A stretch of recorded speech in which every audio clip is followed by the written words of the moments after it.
Lucas Herrero está aqui para contar como é que foi a vitória do Brasil sobre o Chile ontem pelas eliminatórias da Copa do Mundo. 100% de aproveitamento do técnico Tite, né, Lucas Herrero? Batendo um recorde de João Saldanha nas eliminatórias da Copa de 1970, 7 vitórias consecutivas. Aquela época, aquela seleção espetacular que fez história, conquistou 6 vitórias consecutivas. Um bom dia a você, Pedro Campos. Bom dia também a Juliana Lombardi, aos ouvintes da Rádio Bandeirantes. Salve Ailton Dias, que eu vi agora há pouquinho aqui na transmissão esportiva Bandeirantes. Brasil venceu o Chile por 1-0 lá em Santiago. Chile que é um eterno freguês da seleção brasileira. Brasil que conseguiu passar pelo Chile também na Copa América, perdeu na final para a Argentina, mas na Copa América também havia vencido os chilenos. Então, começando por uma história interessante, né, Pedro Campos? É por isso que o futebol é fascinante. Everton Ribeiro, no Flamengo, criticadíssimo.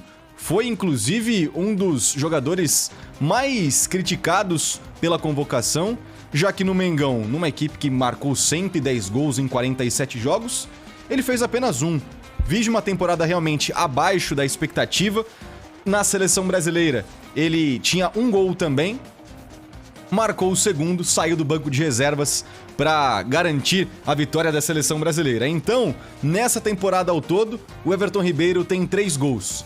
2 pela seleção, 1 pelo Flamengo. Brasil vencendo o Chile, seguindo com 100% de aproveitamento e mantendo, como eu disse, né, a hegemonia na América do Sul, mesmo sem 12 convocados. A gente relembra a história dessa convocação, desses 3 jogos eliminatórios com data FIFA. O Tite convocou uma seleção com 25 nomes, 9 deles da Premier League acabaram sendo desconvocados porque os clubes não liberaram os jogadores, já que depois dessas 3 partidas eles teriam que voltar para a Inglaterra e ficar numa quarentena de 10 a 14 dias, inclusive uma quarentena paga do próprio bolso dos clubes, por causa do Brasil, né, e também de outros países da América do Sul estarem naquela lista vermelha do Reino Unido. Com isso, eles não foram convocados, o Tite teve que reconvocar, chamou o Matheus Nunes de Portugal, mais um que foi barrado, depois convocou Claudinho e Malcom, jogadores do Zenit da Rússia.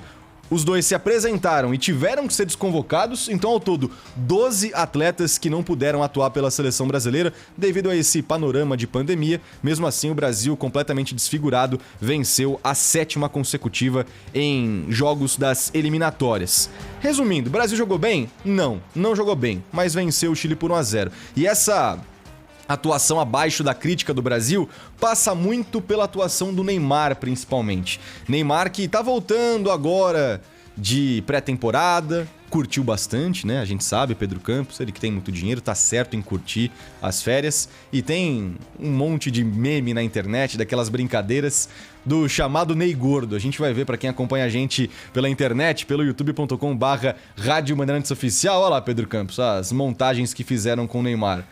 Logicamente, tá, né? um pouco acima do peso, né, o Neymar? É isso? Ele efetivamente tá assim um pouquinho acima do peso, mas pra quem acompanha a gente pelo YouTube, isso é brincadeira, tá? São aplicativos no celular que você pega uma foto e transforma, né, a foto, né, em uma pessoa um pouco mais cheinha. O Neymar, claro, tá acima do peso. Inclusive fizeram fotos dele da partida e ele realmente tá com uma barriga um pouco mais avantajada e tal, voltando de pré-temporada, e fizeram até uma comparação com o Cristiano Ronaldo, né? Cristiano Ronaldo com 36 anos, voltando também de pré-temporada e em cima da risca, tá? Trincado o português, que tem mais de 30 títulos, seguindo, né, naquela velha forma física conhecida, em comparação com o Neymar, que nem chegou aos seus 31, 32 anos. Cristiano voltou a ponto de bala, marcou 2 gols nas eliminatórias europeias e com isso está à frente do maior artilheiro de seleções da história, ou seja, o CR7 é o maior artilheiro de seleções